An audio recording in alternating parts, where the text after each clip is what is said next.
សូមបកស្រាយចម្រៀងមួយបទដែលមានចំណងជើងថាដងស្ទឹងពោធិ៍សាត់ទៅប្រមាណដងម្ដាយបានទៅលេង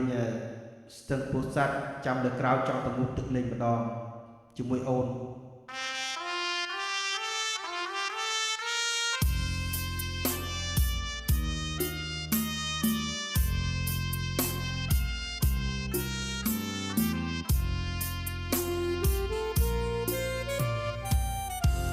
ស្ទឹង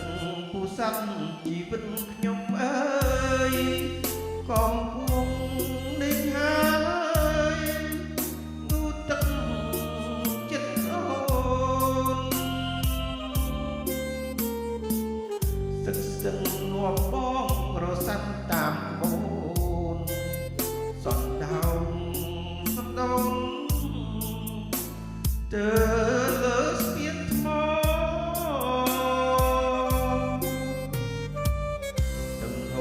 កាត់សាច់ដាច់ដីមាត់ស្ទឹងអូនទាំងប្រលឹងស្នេហ៍គាត់ស្មោះសរគង់គៀថ្លាយើងប្រែងអង្គកតាមពីអង្គហនាងផ្លូវចៅមក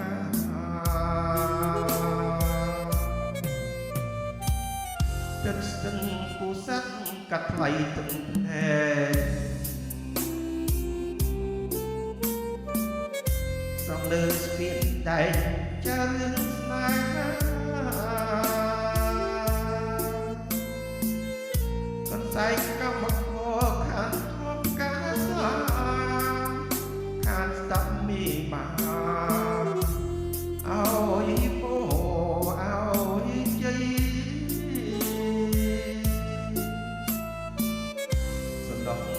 ការនៅត្រើយស្ទឹងម្ខាងវងបុនអូសលសំណាងអប្រិយ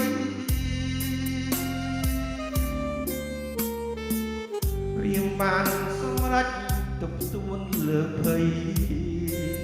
ស្ដាយស្នេហ៍វិញវ័យបានយល់តែក្លិន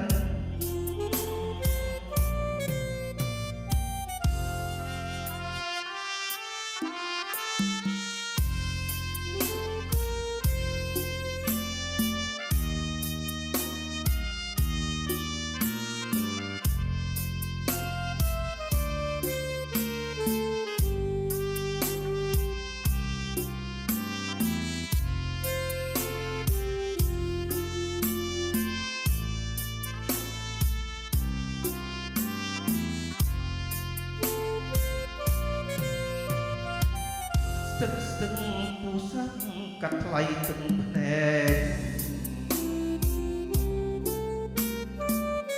សងលើស្ពានដែកចារឿងស្នេហាកន្សែងកម្មករខាងធំការស្លា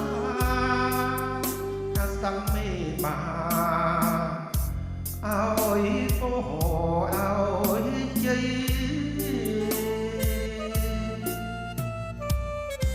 ដល់ផ្លេការនៅត្រើយស្ទឹងម្ខាងវងបុនកោសលសំណាងអប្រិយរៀងបានសម្រេចទប់ទួនលើភ័យស្ដាយស្នេហ៍